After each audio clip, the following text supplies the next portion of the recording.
අයිබෝවන්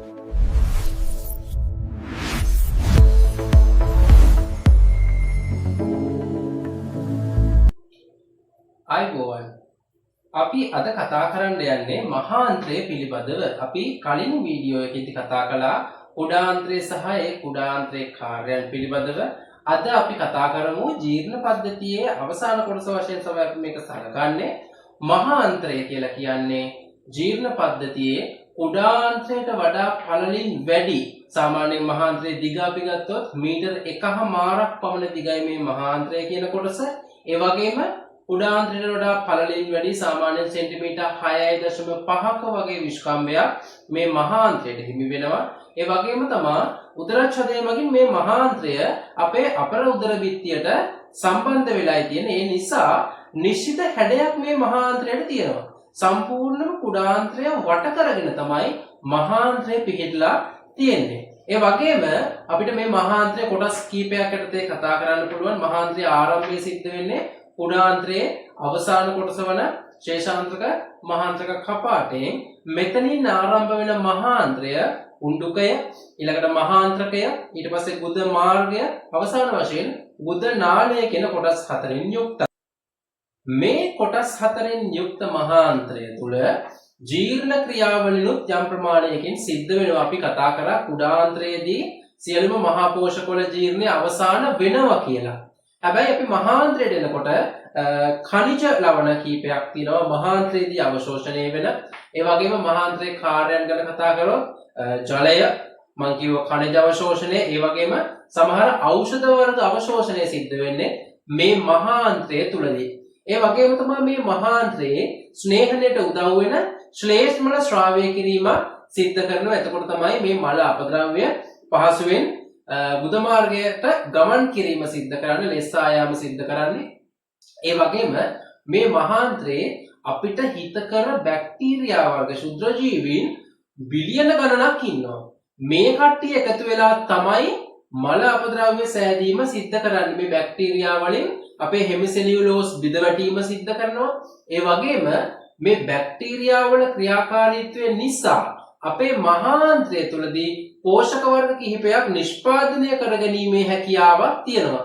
උදාහරණයක් විදිහට විටමින් K, ඒ වගේම ෆෝලික් අම්ලය අපි විටමින් B9 කියලා හඳුන්වන මෙන්න මේ විටමින් වර්ග නිෂ්පාදනය කිරීම සිද්ධ වෙන්නේ මහාන්ත්‍රය තුලදී. ඔය එස්චෙරියා කෝලි වගේ බැක්ටීරියා වර්ග ශුද්‍ර ජීවීන් වර්ගයේ උදව්වෙන් තමයි මේ විටමින් වර්ග නැත්නම් මේ පෝෂක මහාන්ත්‍රය තුල නිෂ්පාදනය කිරීම සිද්ධ කරන්නේ. ඒ වගේම තමයි අපේ කුඩාන්ත්‍රයෙන් ඉතුරු වෙලා එන අපද්‍රව්‍ය ටිකනේ මෙතනට එන්නේ. හරි. එතකොට මේ අපද්‍රව්‍ය ටික මහාන්ත්‍රයට ඇතුල් වුණාම මහාන්ත්‍රයේ අවසානයේ වන ගුදනාලය හරහා ගමන් කරවන්නේ කොහොමද? අපි කුඩාන්ත්‍රයේදී කතා කරා ඛණ්ඩික චලන කියලා චලනයක් සිද්ධ වෙනවා. ආහාර එහෙට මෙහෙට යවලා අංගුලිකාවලට පෝෂක පදාර්ථ පුරා ගන්න සලස්වන. මහාන්ත්‍රයට ආපුහම මහාන්ත්‍රයේ තියෙන මේ වගේ චලනයක් අපි ඒකට කියනවා ස්කන්ධ ක්‍රමාකුංචනය කියලා. මේක ප්‍රතීක ක්‍රියාවක් අපි හිතාමතා කරන දෙයක් නෙවෙයි. සාමාන්‍යයෙන් දවසකට 3 වතාවක් හෝ 4 වතාවක් මේ ස්කන්ධ ක්‍රමාකුංචනය කියන ක්‍රියාවලිය මහාන්ත්‍රය තුල සිද්ධ වෙනවා. ඒක සිද්ධ වෙන්නේ අපි ආහාර ගන්න වාර ගණන අනුව. එතකොට සාමාන්‍යයෙන් මම කිව්ව කාරණාවලදී අර ඖෂධ අවශෝෂණය කතන්දරයක් කිව්වේ මේක ගොඩක් වෙලාවට සිද්ධ වෙන්නේ ඔය දීර්ඝකාලීනව ලබාගෙන වේදනානාශක නොවන ඖෂධ වර්ග සාමාන්‍යයෙන් මහාන්ත්‍රය තුලදී තමයි ජීර්ණය සිද්ධ වෙන්නේ. එතකොට මේ මහාන්ත්‍රය තුල නිෂ්පාදනය කරන අපද්‍රව්‍ය ටික අපි කියනවා මල අපද්‍රව්‍ය කියලා. මේවා අර ස්කන්ධ ක්‍රමාකුංචනය කියන ක්‍රියාවලිය ඔස්සේ තල්ලු කරගෙන ඇවිල්ලා ගුදනාලයට ඇවිල්ලා ගුද මාර්ගය ඔස්සේ ශරීරයෙන් බැහැර කිරීම සිද්ධ කරනවා. අපිට ඔන්න ඔය කරුණු ටික පිළිබඳව තමයි මහාන්ත්‍රයේදී කතා කරන්න තියෙන්නේ. අපි නැවත සාරාංශයක් විදිහට බලුවොත් මහාන්ත්‍රය කියලා කියන්නේ සෙන්ටිමීටර් 1.5ක් දිග, සෙන්ටිමීටර් 6.5ක් පළල කුඩාන්ත්‍රය වට කරගෙන ඉන්න කොටසක්. මේක උදරච්ඡදයෙන් අපර උදර බිත්තියට ගැට ගහලායි තියෙන්නේ. ඒ වගේම මේකේ කොටස් 4ක් තියෙනවා. උණ්ඩුකය, මහාන්ත්‍රකය, ගුද මාර්ගය සහ ගුද නාලය කියලා.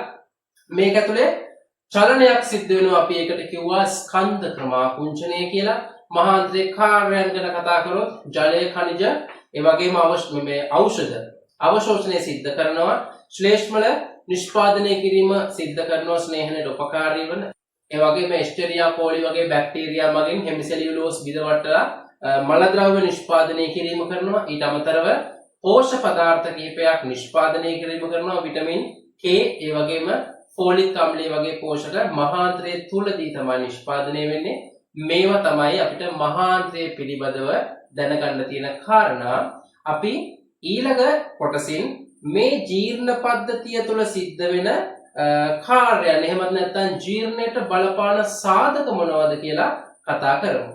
ආයිබෝවන්